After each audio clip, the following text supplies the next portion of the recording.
আমার তো মনে হয় যে আমি যেভাবে আসলে পাহাড়ের প্রতি আগ্রহী হয়েছি, তো আহ, সেটা হয়তো অনেককে হেল্প করতে পারে। যেমন আমি এখন যেরকম হয়তো সোশ্যাল মিডিয়ার অনেক বেশি ইনফ্লুয়েন্স, আমার ক্ষেত্রে আমি একটু ওল্ড স্কুল ঘরানার মানুষ।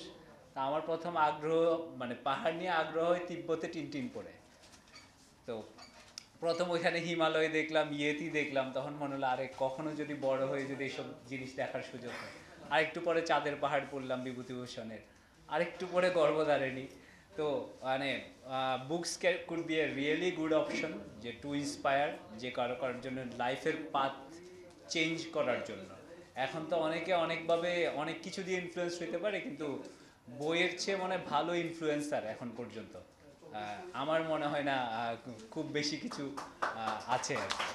তো আমি বলবো রিড মোর বুকস, এবং আর সবার যে এভারেস্ট যাইতে হবে, সবার পর্বতারোহণ করতে হবে একদমই না।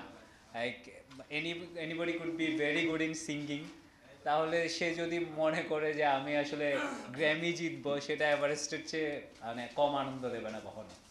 পার্সোনালি মনে হয় যে আমরা ওইরকম খুব ভয়ঙ্কর কিছুতে পড়িনি। ওই যে কঠিন প্রস্তুতি সহজ অভিযান হয়ে গেছে আমার জন্য, এবং উই থরলি এনজয়েড। এটা আমি সবসময় সবাইকে বলি যে পর্বতে অনেকে যেতে চায়, ট্র্যাক করতে যেতে চাই, সঠিক প্রস্তুতি নিয়ে গেলে আপনি হচ্ছে এনজয় করবেন, আর না হলে আপনি লোকজনকে সাফারিংয়ের গল্প বলবেন, অনেক কষ্ট, অনেক এটা।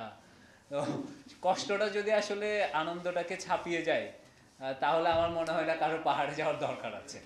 একদমই দরকার নেই। এটা আমি উপভোগ করতে যাচ্ছি, এই জিনিসটা আমি আসলেই মন থেকে ফিল করি, এই জন্যই বললাম। আর আহ, এটা এই ধরনের অভিযানে ৮,০০০ মিটার অভিযান সবসময় এক্সপেন্সিভ। এটার একটা কারণ হলো রয়্যালটি ফি বাবদ নেপাল গভর্নমেন্টকে একটা বড় পয়সা দিতে হয়।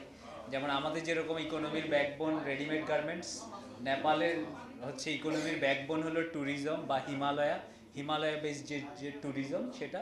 তো নেপাল গভর্নমেন্টকে একটা বড় ফি দেওয়ার জন্য এবং ইন্স্যুরেন্স সব কিছু মিলিয়ে একটা ৮,০০০ মিটার অভিযান, মানাস্টুর মতো একটা অভিযানে ১৭-১৮ লাখ টাকার মতো খরচ হয়েছে। আমার পার্সোনালি বসে একবারও মনে হয় নাই, কারণ আমরা যে বলি অ্যাক্লামাটাইজেশন বলে একটা প্রসেস করি, বেস ক্যাম্প থেকে আমরা সরাসরি কিন্তু উঠে যাই না, ক্যাম্প 1 ক্যাম্প 2 যাই, আবার বেস ক্যাম্পে ফেরত আসি। 1 2 3 পর্যন্ত আমি গেছি। 3তে আমি রাতে ঘুমিয়েছি যাতে আমার শরীর ওই উচ্চতার সাথে, অতি উচ্চতা নিম্ন তাপমাত্রার সাথে আমার শরীরটা খাপ খায়। তো ওইটা করার আসার পরে আমার মনে হচ্ছিল যে I am fully ready to to do the assault আর কি। তো এবং ফাইনালি আমার কখনোই পুরো যাত্রায় কখনোই মনে হয় না যে না আমার আসলে এক্সট্রা অক্সিজেন লাগবে। এটার একটা মূল কারণ যে আমার প্রস্তুতিটা খুব ভালো ছিল। প্রস্তুতিটা ভালো হওয়াতে আসলে আমার জন্য মানে কঠিন প্রস্তুতি সহজ অভিযান হয়ে গেছে আমার জন্য। Thank you.